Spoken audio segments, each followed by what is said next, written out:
niyog. Yan oh. Yung niyog po, yan. Yan, kailangan po malalim. Ganyan po kalalim, no? Para ito yung puno niya, kapit na kapit. Yan. Pag may mga bagyo-bagyo, hindi po matutumba. Dahil kapit na kapit po, sa ilalim po yung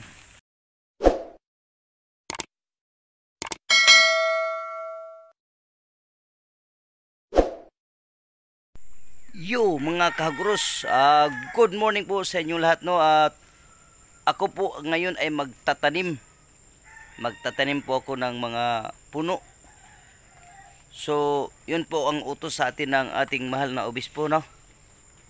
So yun, ito kinuha ko na ang kabra po mga guros. At pagkatapos ito kinuha ko ng kabra, sunod natin yung niyog. So ngayon magtanim ako ng niyog, pagkatapos kahoy. Kasi yun po ang utos ng ating mahal na obispo. Magtatanim po tayo. Tamang-tama, maulan ng panahon. So yun, let's go. Kunin natin yung niyog. Yan po ang kabraw. Tapos dito po yung niyog ay kukunin na natin. Op! Yan o. Yan o. Yan o. Yun, tatanim po natin ito. Yun o. Mga tubo-tubo lang ito sa...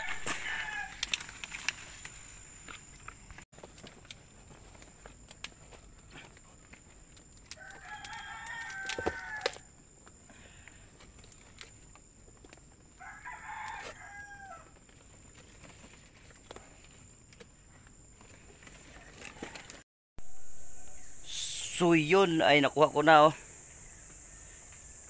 Nakuha ko na mga guros, no? At ito yung kabra. So let's go. Pupunta na tayo dun sa pagtataniman natin. Let's go dun. So yun oh. Diyan magtatanim tayo dyan sa malawak na likuran ko. Yan, likuran ng bahay namin oh. Malawak po. At tayo po ay magtatanim dyan. Tatanim tayo nyug, puno ng kahoy. At ito, yan, natanim ko yan. Ito po, itanim ko po yan mga guros oh. At yung mga alaga natin oh, dami doon oh. So yun, let's go.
So yun mga guros, no, kailangan to malalim po.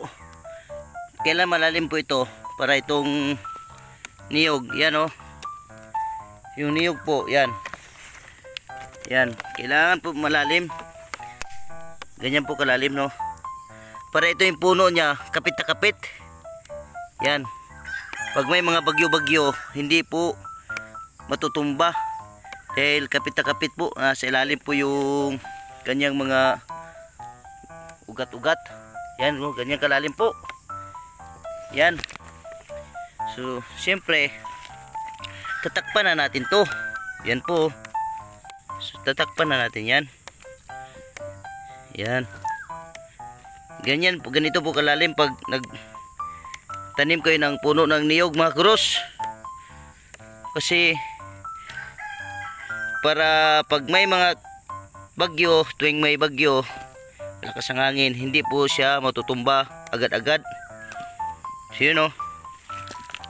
Kasi yung mga ugat-ugat niya kapit na kapit po. Dahil malalim po, pero pag mababaw lang siya. Yung ugat niya hanggang dito lang din sa mababaw. Kaya mabilis po matumba. Kaya ito malalim. Hindi ito matutumba. Kasi kapit na kapit yan. Yan po. Oh. Yan po. Ganyan po. Ganyan po. Pasensya na rin kayo mga guros na wala akong kameraman. Yun, yan po, ganyan po magtanim mo.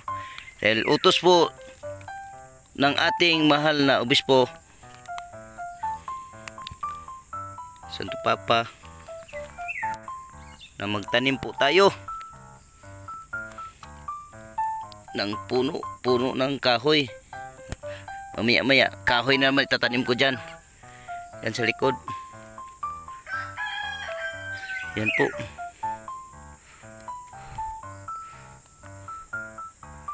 Malawak po yan, oh.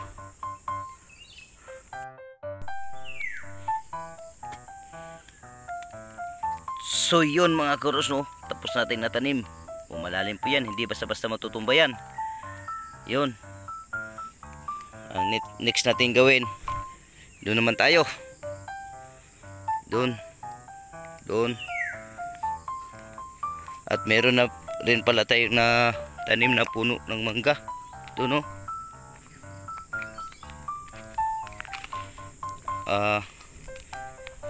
Yun, no. Puno ng mangga yan. Yan po. Gusto ko yan. Puno ng mangga yan, no. Oh. Puno ng mangga yan. At dyan, tatanim tayo dyan.